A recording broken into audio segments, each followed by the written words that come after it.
जो लॉयल्टी थी ममता जी को लेकर वो अचानक से इतनी तेजी से काफूर हो जाएगी, उड़ जाएगी, ये अपने आप में बड़ा अविश्वसनीय सा एक कदम है। इन्होंने सबने कहीं ना कहीं चोरी की थी, और अगर इन्होंने लूटपाट की थी, चोरी की थी, तो ये कहीं ना कहीं ममता जी की लीडरशिप पे भी तो सवाल है। अवश्य उन्होंने सब पे विश्वास किया ना। फिर तो ये तो यही हो गई ना, जैसे आज हम राम मंदिर में आरएसएस की मांग रहे हैं कि भैया चोरी हुई, सब कुछ पे आपका हाथ है, सब कंट्रोल आप कर रहे हैं, तो आपकी रिस्पॉन्सिबिलिटी बनती है। तो फिर यहाँ तो ममता जी की भी बनेगी।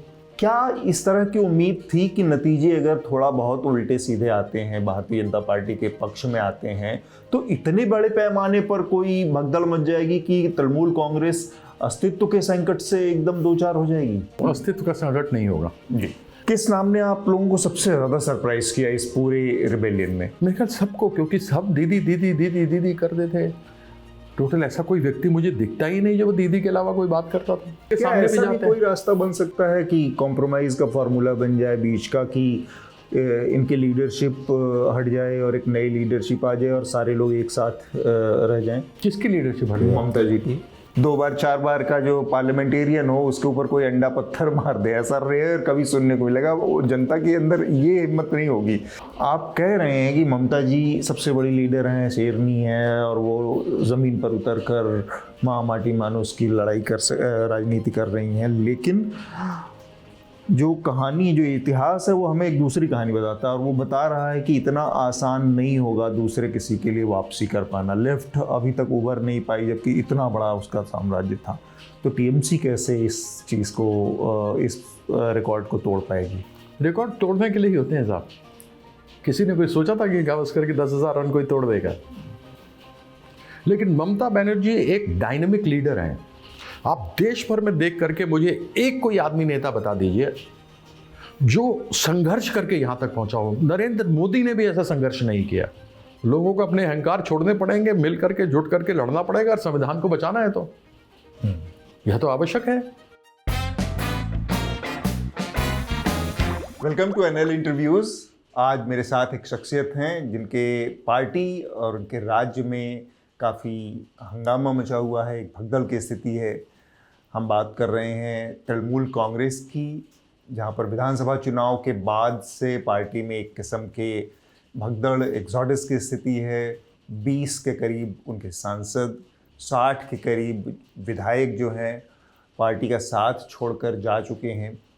तो तृणमूल कांग्रेस एक ऐसी स्थिति में आज नज़र आ रही है जहां पर एक किस्म का अस्तित्व का संकट भी झेलना पड़ रहा है। तो हमारे साथ तृणमूल कांग्रेस के वर्धमान से सांसद कीर्ति आज़ाद हमारे संग हैं। बहुत बहुत स्वागत है सर इंटरव्यूज में। तो कीर्ति आज़ाद की अपनी और भी एक पहचान है क्रिकेटर के तौर पर। वो भारतीय टीम जिसने विश्व कप, वर्ल्ड कप पहली बार 1983 में भारत को जिताया, उसके सदस्य रहे हैं।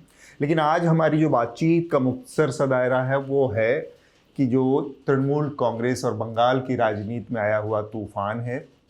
मेरा जो पहला सवाल है आप लोगों से वो ये है कि क्या इस तरह की उम्मीद थी कि नतीजे अगर थोड़ा बहुत उल्टे सीधे आते हैं, भारतीय जनता पार्टी के पक्ष में आते हैं, तो इतने बड़े पैमाने पर कोई भगदड़ मच जाएगी कि तृणमूल कांग्रेस अस्तित्व के संकट से एकदम दो चार हो जाएगी? आपके दूसरे प्रश्न का पहले जवाब दे दूं, अस्तित्व का संकट नहीं होगा जी। क्योंकि तृणमूल जो खड़ी हुई वो ममता दीदी ने खड़ी की। उन्होंने ही चिन्ह बनाया। 97 में वेस्ट बंगाल तृणमूल कांग्रेस था, 98 में फिर उन्होंने इसको ऑल इंडिया तृणमूल कांग्रेस किया। उन्होंने ही अपने हाथों से 2 फूल बनाए और घास बनाया और वो हमारा चिन्ह बना।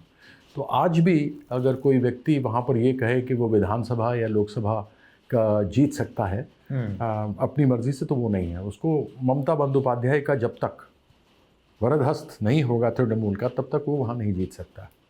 दूसरी भगदड़ ये नहीं सोचा था हमने कि इस प्रकार से होगा, क्योंकि इसमें ऐसे ऐसे लोग हैं जैसे काकोली दास्तीदार 4 इलेक्शन हार चुकी, उसके बाद दीदी ने लड़ाया।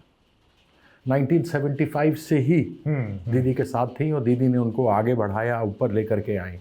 उसमें सुदीप बंदोपाध्याय दीदी के साथ इनिशियली तृणमूल को खड़ा करने वाले, शताब्दी रॉय, बिल्कुल, शाइनी घोष, जिसके लिए कि तो हेलीकॉप्टर अकेला एक उनको मिला था, एक दीदी जाती थी, एक अभिषेक जाता था और एक ये जाती थी, बाकी हम लोग गाड़ी में जाते थे। उसके बाद कुछ एक लोग थे जिनको डराया धमकाया गया, घर तोड़ दिए गए, मतलब घर का सिर्फ समझिए आपकी खोखा जैसा रह गया, बस कंकाल रह गया, बाकी सब कुछ तोड़ दिया। एक तो थी हमारी वो मिताली, उसको तो बाल पकड़ करके मारा गया, उनकी मासी माँ है, माँ का देहांत हो गया, दीवार से मारा, बच्चों को डराया। और वह आतंक बहुत है बंगाल में, मैं आपको बता दूं, अभी दिखाते नहीं हैं लोग, क्यों मुझे मालूम नहीं, लेकिन जिस प्रकार से वहाँ रेप और ये सब हो रहे हैं उस विषय पर बाद में हम बात करेंगे। तो उस तरीके से डराया गया। आप सुदीप बंदोपाध्याय के ऊपर रोज़ वैली केस था, जेल भी जा चुके थे 2023 में। काकोली दास्तीदार 5 लाख रुपए लेते हुए पकड़ी गई थी कैमरा पे, जिस प्रकार से शुभेंदु पकड़े गए थे। अब शुभेंदु भी तो उधार का सिंदूर अपने मांग में बीजेपी ने लिया, वो कांग्रेस में थे, टीएमसी में आया है और आज वो बीजेपी के बने हुए हैं। जिस प्रकार से हेमंत बिश्व शर्मा बने, उधार का सिंदूर है ये सारा। आपका ये जो सम्राट चौधरी, वो भी उधार का सिंदूर है मांग में। तो ये सारी चीज़ें आप देखें तो उसमें वो काकोली थी। मुझे उसकी बताइए, आपने बहुत बड़े सारे नाम गिना दिए जो पुराने और बड़े करीबी और बहुत विश्वास पात्र टाइप लोग थे ममता जी के। किस नाम ने आप लोगों को सबसे ज़्यादा सरप्राइज किया इस पूरे रिबेलियन में? मेरे ख्याल सबको, क्योंकि सब दीदी दीदी दीदी दीदी करते थे। टोटल ऐसा कोई व्यक्ति मुझे दिखता ही नहीं जो वो दीदी के अलावा कोई बात करता था।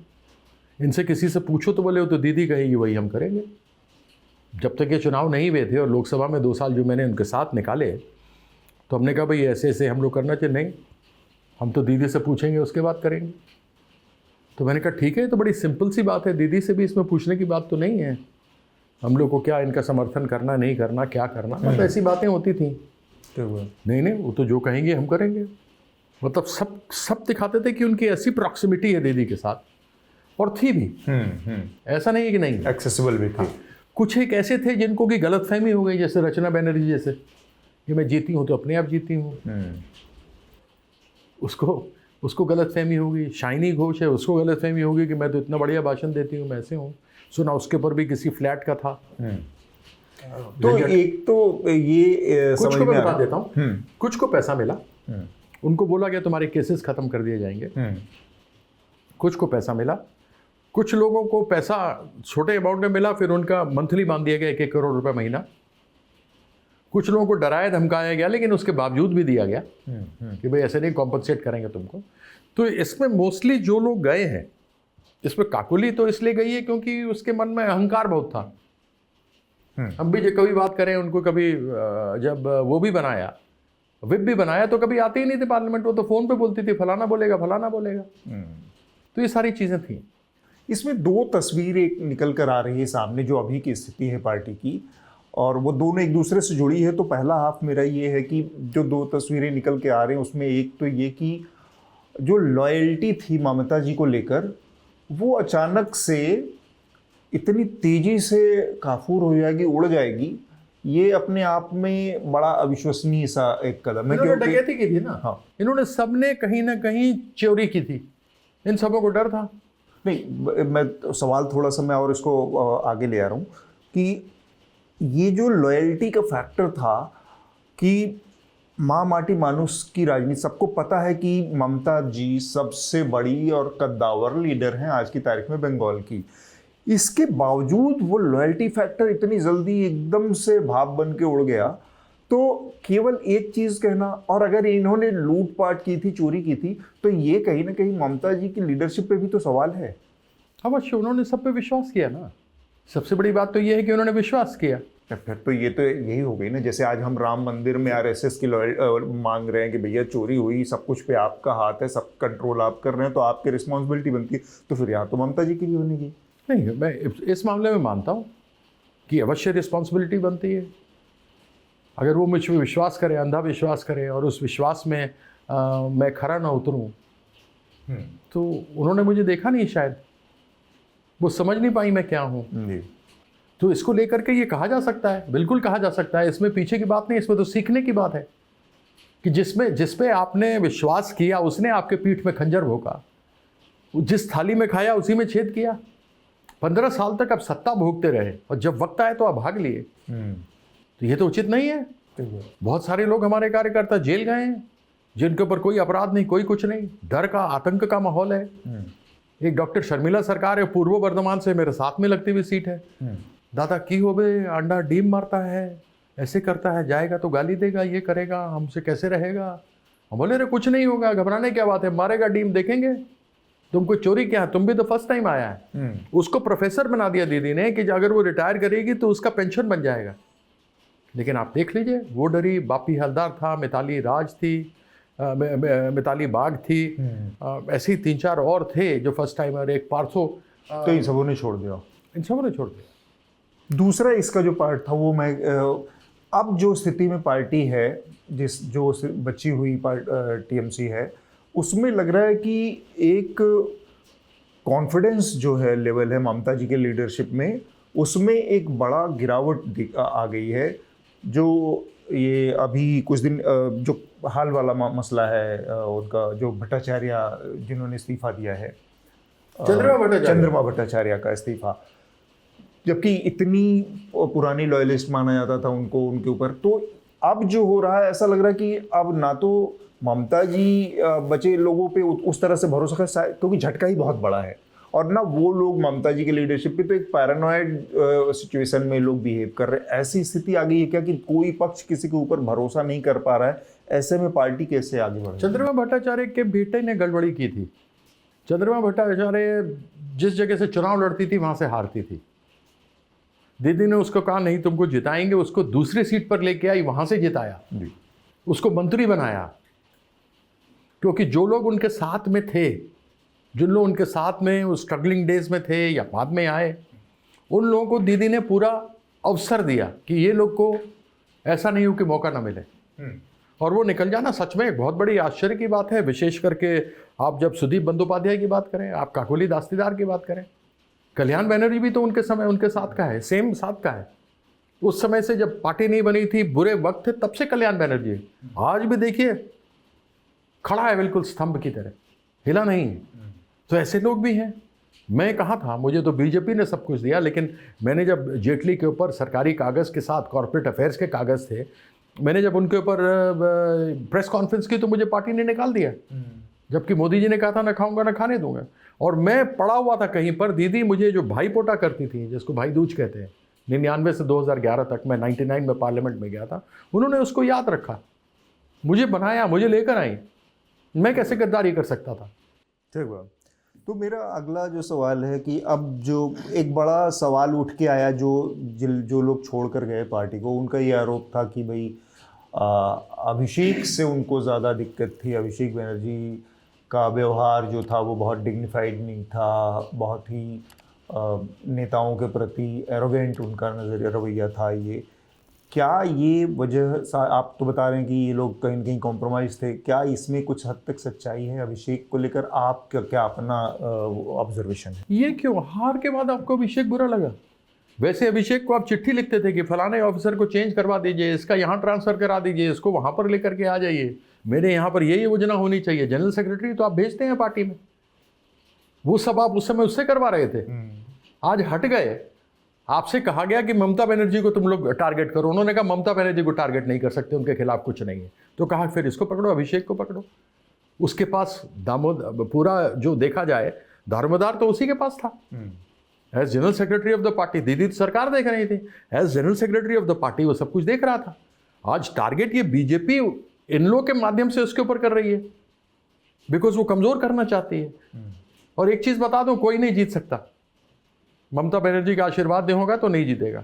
और अभी भी आप देख लीजिए, हमको 2 करोड़ 60 लाख वोट मिले हैं, उनको 2 करोड़ 90 लाख वोट मिले, 30 लाख का अंतर है, जबकि 91 लाख वोट काटे गए हैं। 147 सीटें ऐसी हैं, हाँ 147 सीटें ऐसी हैं जिसमें जो वोट काटे गए हैं उससे जीत का मार्जिन जो है वो कम है। अगर 10,000 वोट काटे गए हैं तो 2,500 का जीत है। और मोस्टली उस जगह से काटे गए हैं जहां के हमारे पॉकेट्स थे, वोट थे।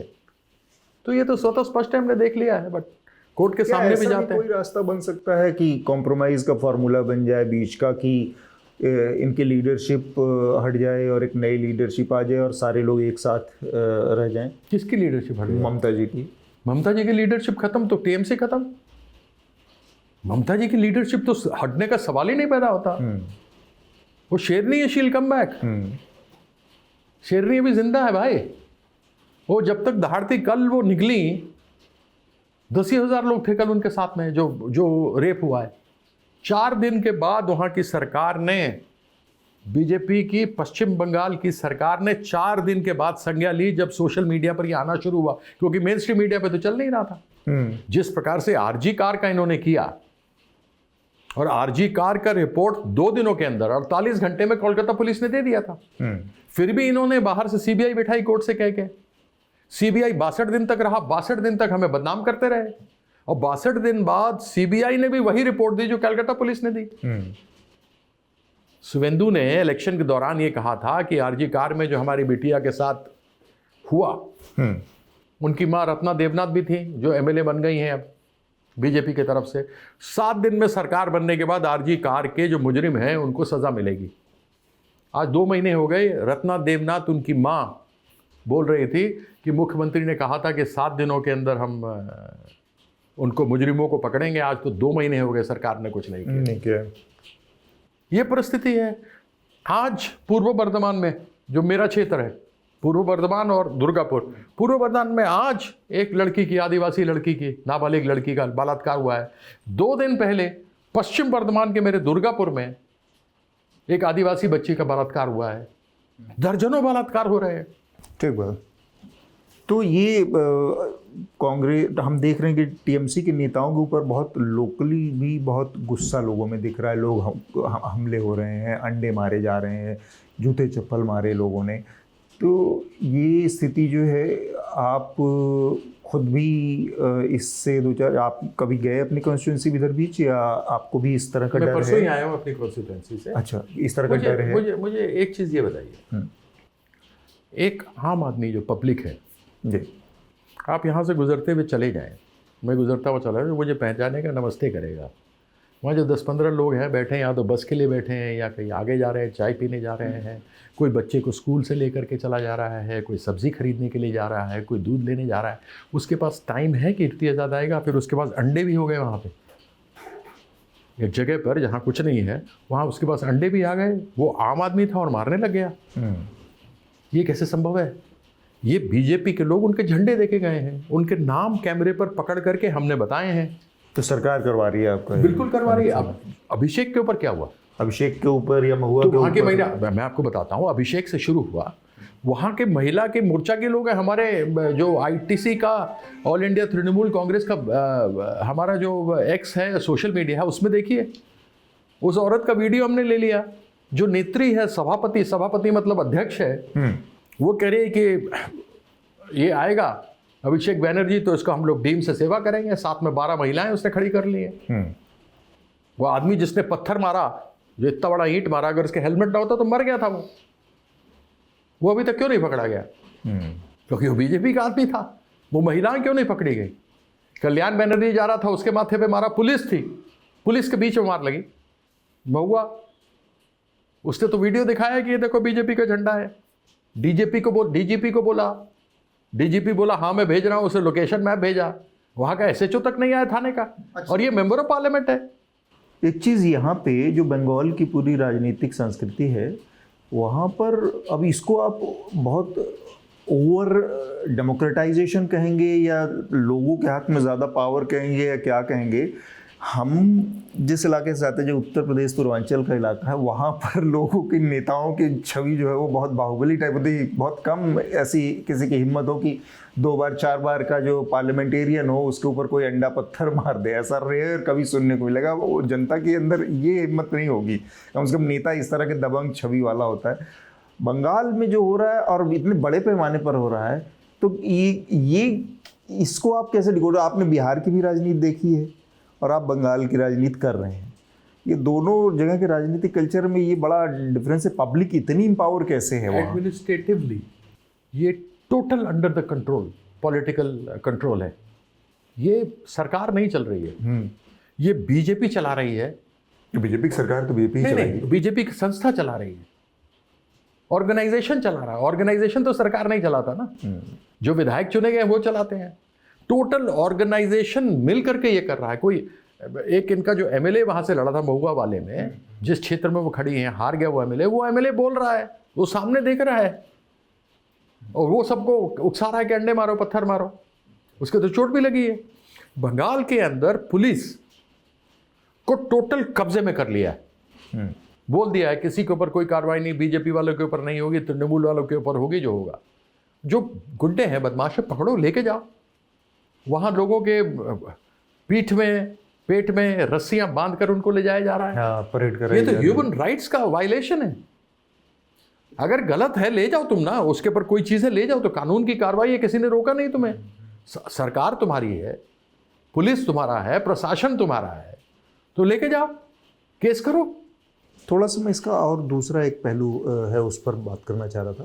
ये नतीजे आने के बाद जब पूरा सब कुछ ये एक्सोडस शुरू हो गया, तब अभिषेक ने राहुल गांधी से मुलाकात की और उसके बाद एक पूरी थ्योरी फ्लोट हो गई कि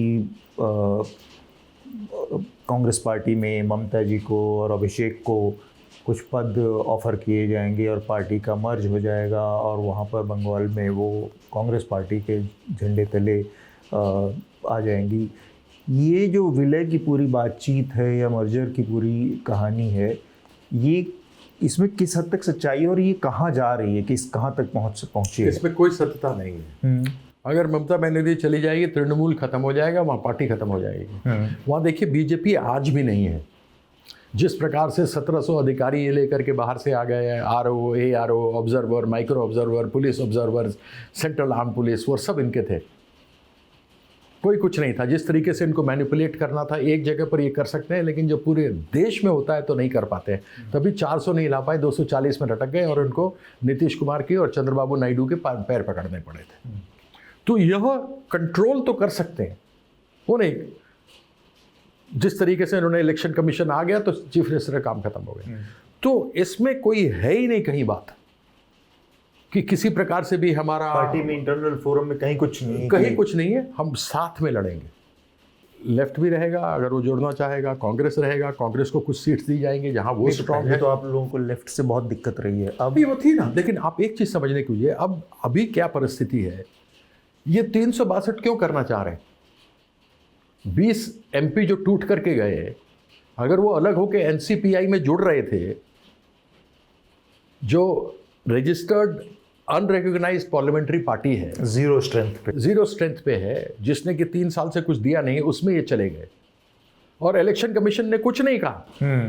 जबकि शेड्यूल में लिखा है कि पॉलिटिकल पार्टी जो केवल एक स्टेट में नहीं, त्रिपुरा में भी है, मेघालय में भी है, और उसको लेकर के डिस्ट्रिक्ट लेवल से टाउन लेवल से ग्रामीण लेवल पर जाकर वहां से जब 2/3 जाते हैं तो उसके साथ MP 2/3 गए, MLA गए। हाँ, ठीक। इन लोगों को हटा दिया तो कानून में ही नहीं है ऐसा। उसको लेकर चले गए 20। अब क्योंकि कांग्रेस ने टीवीके के साथ मिलकर बिना DMK से बात किए हुए उनको समर्थन दे दिया, उसकी सरकार चला दी। तो क्या हुआ?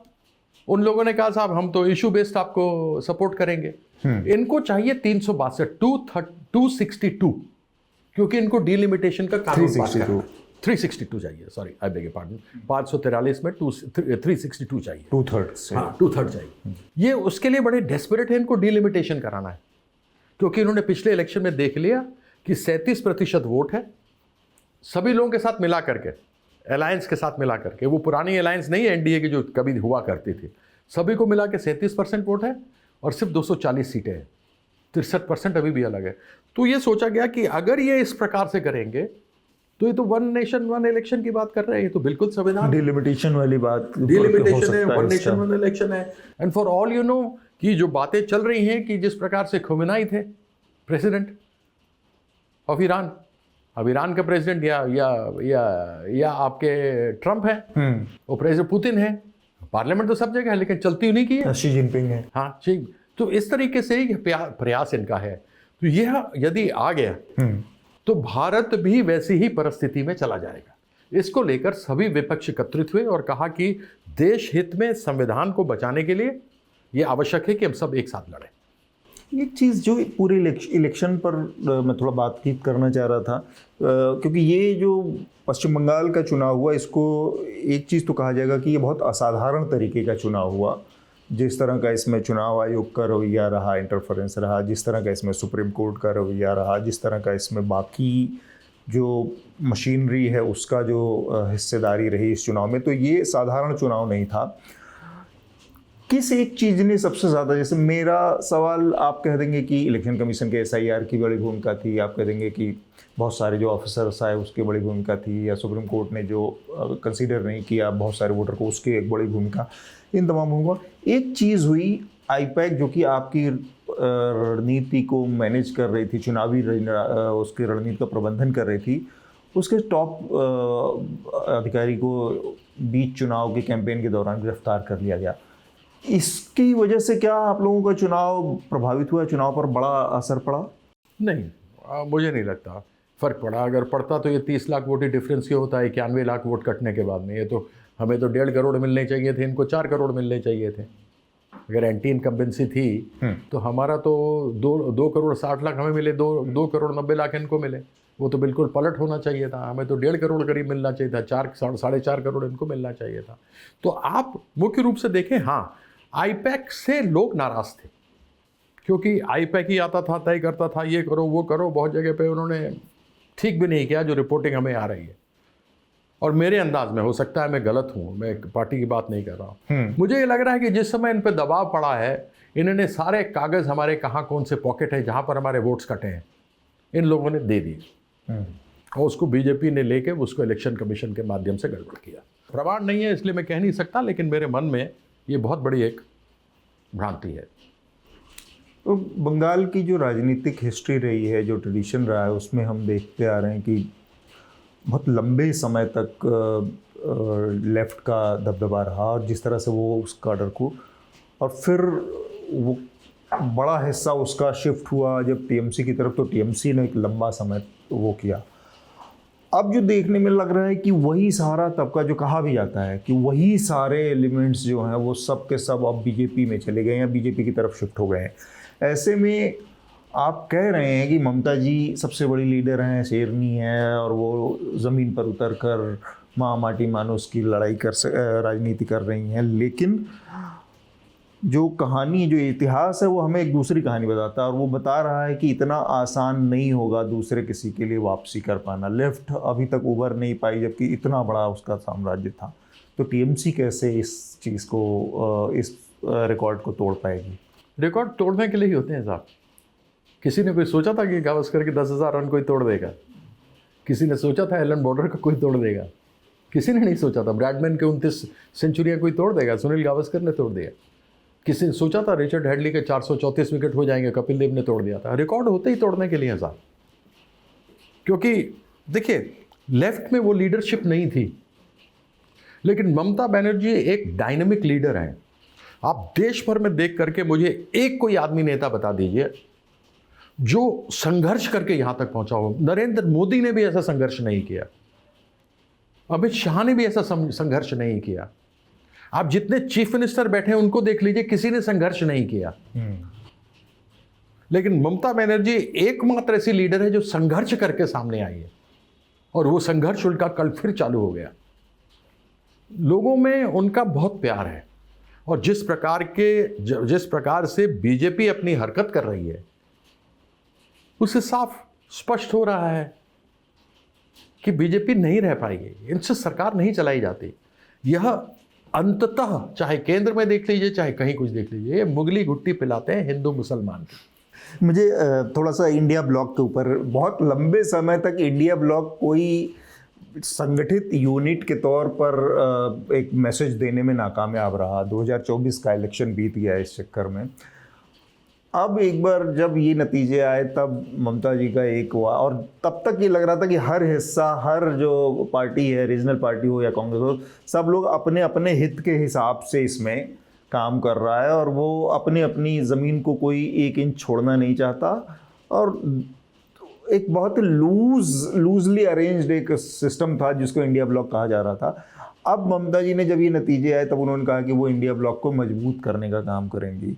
पर क्या इससे इंडिया ब्लॉक की कोई ऐसी स्थिति बन सकती, कोई कुछ ऐसी बात इंटरनली किसी फोरम पे चल रही कि अब इंडिया ब्लॉक को एक साझा यूनिट के तौर पर अपना एक फेस देना होगा? क्या राहुल गांधी के लीडरशिप को वो एक्सेप्ट करने के लिए तैयार हो गई हैं? मैं आपको इंडिया ब्लॉक की कहानी बताऊं जी। नीतीश कुमार ने इसको फॉर्म किया, बिल्कुल। पटना में बैठक हुई और नीतीश कुमार इसको छोड़ के गए। कभी किसी ने आज तक एनालाइज करने की कोशिश की क्यों छोड़ के गए, उसका कारण क्या था? मुजफ्फरपुर बालिका गृह कांड, जो छोटी छोटी नाबालिग लड़कियां थीं जो अलग अलग उन जगहों पर थी, उनके ऊपर TIS ने किया था, टाटा वालों ने किया था, रिपोर्ट किया था और रिपोर्ट के अंदर आया था। उसमें काफ़ी इनके मंत्री, काफ़ी इनके बड़े क्लोज लोगों का नाम था। लड़कियां मार दी गई थी, काट दी गई थी, वो हो गई थी। उसको इस्तेमाल किया गया और यह छोड़ करके आए, जो मुझे लगता है ऐसा आरोप सब जगह कहा गया। नीतीश जी ब्लैकमेल हो गए आपका। ब्लैकमेल हो गए। उसके बाद जब यहां आए तो कुछ लोगों को ऐसा महसूस हुआ कि हम खत्म हो चुके हैं। बट कांग्रेस जो सबसे बड़ी पार्टी थी उस समय, नेशनल पार्टी है, उसको आगे इनिशिएटिव लेना चाहिए था। बट कांग्रेस को ऐसा लगा कि बीजेपी गई और हम आने वाले हैं, इसलिए इनको हम साइड में रखेंगे, हम ही करेंगे जो हमको करना है। और वो अपने उस पर चले, क्योंकि हमने तो खुद उनसे कहा था कि हाँ, हम आपसे बंगाल में सीट शेयरिंग पर तैयार करने वाले हैं, किस तरीके से होगा, या तो आपकी कितनी सीटें हैं या आपका कितना परसेंटेज है, उस मुताबिक सीटें होंगी।